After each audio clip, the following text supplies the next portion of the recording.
Design.Different this year is a completely different way of rethinking the event. What we wanted to do was to create an open house to help people to connect and reconnect with the centre and feel very much part of the Helen Hamlyn family.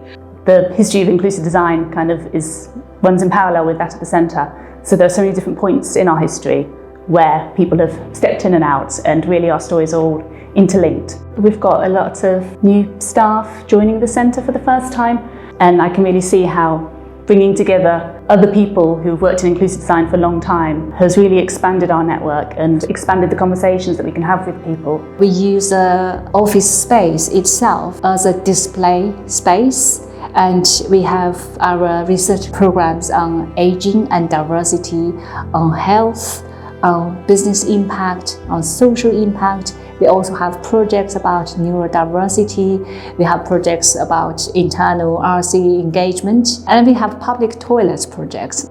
I'm very happy to be here and see the history sort of being brought out of the archives and seeing it alongside and with new projects and seeing how they're speaking to each other and the opportunities that are arising. I think it's an exciting time for the centre. We've had a lot of change, but I think change is good.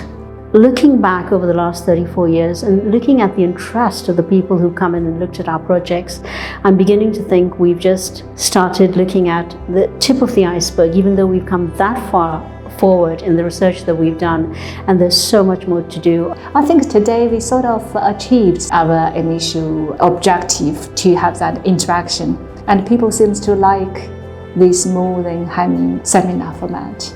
So we might do more with the feedback from today. I just feel incredibly excited and proud to be part of the centre and feel that this event is just the beginning of lots of new adventures.